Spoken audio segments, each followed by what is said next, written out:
The summer of 1971 in New York City was hot, restless, and filled with tension. In a small hospital in East Harlem, a baby boy was born to a woman who carried the fire of revolution in her veins. His mother, Afeni Shakur, a former Black Panther, looked into his eyes and named him Tupac Amaru Shakur, after a warrior who once fought against oppression.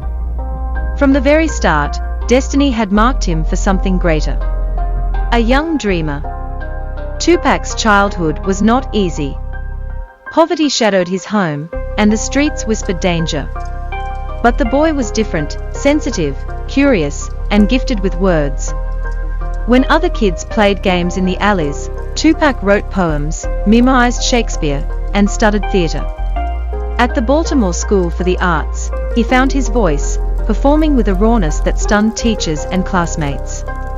He wasn't just a boy from the block, he was a storyteller in the making. The Call of California. As a teenager, Tupac's journey led him west, to California, the land of sunshine and struggle. It was there that his fire truly ignited. At first, he was just a backup dancer for Digital Underground, blending into the background. But Tupac couldn't stay in the shadows for long. His lyrics cut deep, his energy demanded attention. Soon, the world would know his name. When his first album, Tupacalypse Now, dropped, it hit the streets like thunder. He rapped about police brutality, about young mothers abandoned, about kids trapped in cycles of violence. California listened. America listened. Here was a young man who carried the voice of the streets and wasn't afraid to speak truth to power. The rise of a star. The 1990s made Tupac a star. On stage, he was electrifying. In the studio, unstoppable. He released hit after hit, from Keep Ya Head Up to I Get Around. But behind the fame, there was a storm. He battled with the law, clashed with rivals, and lived life on the edge. Fame gave him wealth, women, and spotlight, but it also gave him enemies. Still, Tupac had a softer side. In quiet moments, he wrote about his mother, about love, about the pain of being misunderstood. In songs like Dear Mama, his voice trembled with honesty. He was a contradiction, part poet, part outlaw. The West Coast King. California became his kingdom. With Death Row Records, he stood shoulder to shoulder with Dr. Dre and Snoop Dogg, shaping the sound of West Coast hip-hop. The beats were heavy, the rhymes sharp, and Tupac's voice rose above them all, urgent, unfiltered, unforgettable. But the streets were dangerous, and rap's East Coast, West Coast rivalry burned hot.